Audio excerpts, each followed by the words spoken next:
नमस्कार, मैं राहुल कठेरिया। आजकल मोदी सरकार के लिए परेशानियां खत्म होने का नाम नहीं लेती। एक परेशानी को दूर करते हैं तो दूसरी परेशानी तैयार हो जाती है। अब मोदी सरकार के लिए ताजा परेशानी यह है कि एक वक्त में अटल और आडवाणी जी के समय भारतीय जनता पार्टी के बेहद कद्दावर नेता रहे यशवंत सिन्हा जी ने यह घोषणा कर दी है कि वो झारखंड में अपनी पार्टी का गठन करेंगे और उनकी पार्टी झारखंड में विधानसभा का चुनाव लड़ेगी। अब आप बात की गंभीरता को समझिए। यशवंत सिन्हा जी कोई मामूली आदमी नहीं है।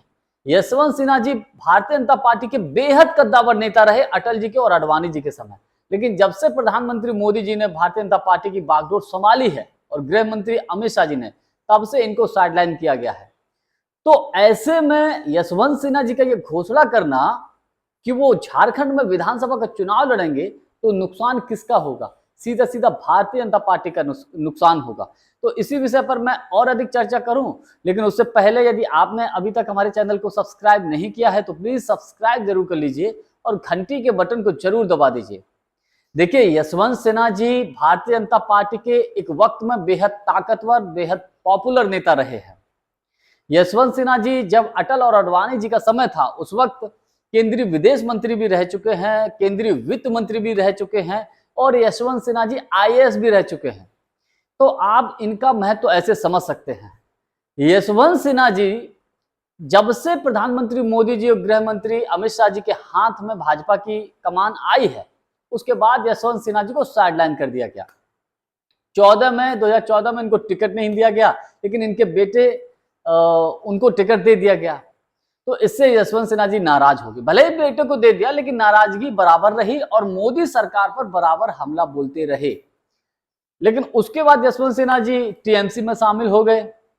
टीएमसी में शामिल होने के बाद जब अभी 1-2 साल पहले राष्ट्रपति पद का जब चुनाव हुआ था, तो द्रौपदी मुर्मू जी के खिलाफ विपक्ष ने उनको अपना उम्मीदवार बनाया, यशवंत सिन्हा जी को। चूंकि महामहिम राष्ट्रपति द्रौपदी मुर्मू जी चुनी गई और यशवंत सिन्हा जी चुनाव हार गए।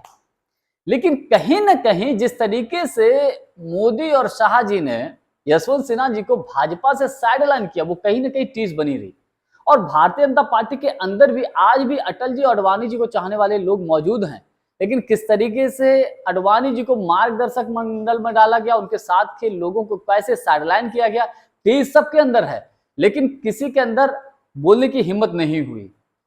तो मुझे ऐसा लगता है, अब चूंकि यशवंत सिन्हा जी ने यह घोषणा की है झारखंड में कि वो विधानसभा का चुनाव लड़ेंगे, तो देखिए, मुझे ऐसा लगता है कि झारखंड में ऐसे लोग जो भारतीय जनता पार्टी के कट्टर समर्थक हैं, खांटी नेता रहे हैं, लेकिन वो बोल नहीं पा रहे हैं, ऐसे लोग यशवंत सिन्हा जी से जुड़ सकते हैं। और जो लोग मोदी जी से नाराज हैं, मोदी जी की नीतियों से नाराज हैं, और अगर यशवंत सिन्हा जी उनकी पार्टी चुनाव लड़ती है, तो जाहिर सी बात है कि भैया भारतीय जनता पार्टी का नुकसान होना तय है। और दूसरी तरफ इंडिया गठबंधन मजबूती से चुनाव लड़ रहा है, चाहे कांग्रेस हो, चाहे जेएमएम हो, या आरजेडी हो, या वाम दल हो, सब लोग मिलकर चुनाव लड़ रहे हैं। तो ऐसे में और ऊपर से अभी संयुक्त विपक्ष की तरफ से यशवंत सिन्हा जी राष्ट्रपति पद के उम्मीदवार भी बने हैं।